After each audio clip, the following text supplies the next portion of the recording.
കേന്ദ്ര സർക്കാരിന്റെ കടുത്ത അവഗണനയും അർഹതപ്പെട്ട സാമ്പത്തിക വിഹിതവും ആനുകൂല്യങ്ങളും നൽകുന്നതിലെ ശത്രുതാ മനോഭാവവും കാലവിളംബവുമൊക്കെ സ്ഥിരമായിരുന്നുവെങ്കിലും മുൻ LDF സർക്കാർ അനിവാര്യമായ ചെലവുകളും സാമൂഹ്യക്ഷേമ ആനുകൂല്യങ്ങളും വെട്ടിക്കുറയ്ക്കുന്ന സ്ഥിതി ഉണ്ടാക്കിയിരുന്നില്ല എന്നു മാത്രമല്ല, അധികാരം വിട്ടൊഴിയുമ്പോൾ 6322 കോടി രൂപ ഖജനാവിൽ ബാക്കിയായിരുന്നുവെന്ന വസ്തുത UDF സർക്കാർ പ്രസിദ്ധീകരിച്ച ധവളപത്രത്തിൽ സമ്മതിച്ച കാര്യവുമായിരുന്നു. ഖജനാവിൽ പൂച്ചപ്പെറ്റ് കിടക്കുകയാണെന്ന് ധനവകുപ്പിന്റെ ചുമതല വഹിക്കുന്ന മുഖ്യമന്ത്രി VD സതീശൻ തന്നെ ആവർത്തിച്ചുകൊണ്ടിരിക്കുകയാണ് അവർക്ക് തന്നെ ഇക്കാര്യം അംഗീകരിക്കേണ്ടി വന്നത്. കേരളത്തെ സാമ്പത്തികമായി ഞെരുക്കാനുള്ള കേന്ദ്ര ശ്രമങ്ങൾ തനതു നികുതി വരുമാനത്തിൽ വർധന വരുത്തിയാണ് LDF അതിജീവിക്കാൻ ശ്രമിച്ചത്. ജൂൺ 22-ന് മുഖ്യമന്ത്രി നിയമസഭയിൽ നൽകിയ മറുപടിയിൽ ഇക്കാര്യം വിശദീകരിക്കുന്നു. 2020-21 സംസ്ഥാനത്തിന്റെ തനത് നികുതി വരുമാനം 4766.84 കോടി രൂപയായിരുന്നത് അടുത്ത വർഷം 58,340.52 കോടിയായി. മുൻ വർഷത്തെ അപേക്ഷിച്ച് 22.41% വർധനയാണിത്. പിന്നീടുള്ള ഓരോ വർഷവും ഈ വർധന ദൃശ്യമാണ്. 2022-23 23.36% കൂടി 71,968.16, 2023-24 74,329.09, 2024-25 76,642.19, 2025-26 81,263.68 കോടി വീതമായത് തനതു നികുതി വരുമാനത്തിലുള്ള വർധന കാരണമായിരുന്നു. ഇതും പ്രസ്തുത മറുപടിയിൽ സൂചിപ്പിച്ചിട്ടുണ്ട്. നികുതിയേതര വരുമാനത്തിലും ഈ വർഷങ്ങളിൽ വർധനയുണ്ടായി. 2020-21 7,327.31 കോടിയായിരുന്നത് അടുത്ത വർഷം 42.79% അധികരിച്ച് 10,462 കോടിയായി.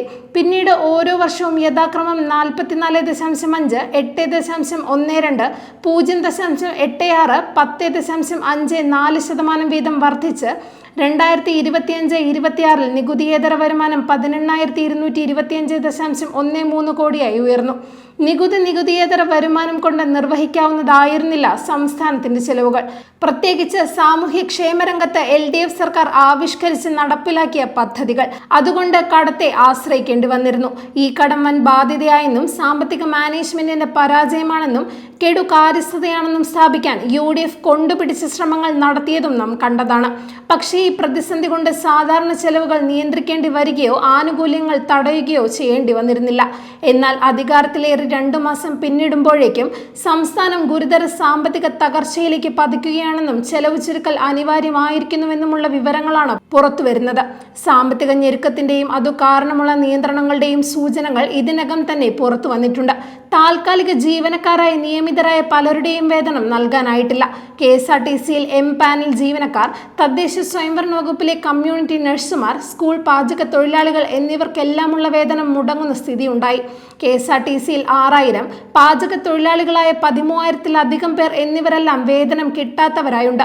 ബജറ്റിൽ വിഹിതം വെട്ടിക്കുറച്ചതിന്റെ ഫലമായി സംസ്ഥാനത്തെ തദ്ദേശ സ്വയംഭരണ സ്ഥാപനങ്ങളുടെ പദ്ധതി നിർവഹണം സ്തംഭിച്ചിരിക്കുകയുമാണ്. ആദ്യപാദ വിഹിതം പോലും ഇതുവരെ നൽകിയിട്ടില്ല.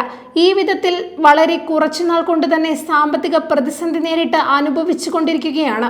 അതിനു പുറമെയാണ് തദ്ദേശ സ്ഥാപനങ്ങൾ മുഖേനയുള്ള വികസന പ്രവർത്തനങ്ങൾ സ്തംഭിച്ചിരിക്കുന്നത്. ഇതിനെല്ലാം പിന്നാലെയാണ് സാമ്പത്തിക നിയന്ത്രണം അടിച്ചേൽപ്പിക്കുന്നതിനുള്ള നിർദ്ദേശങ്ങൾ ധനവകുപ്പ് പുറപ്പെടുവിച്ചിരിക്കുന്നത്.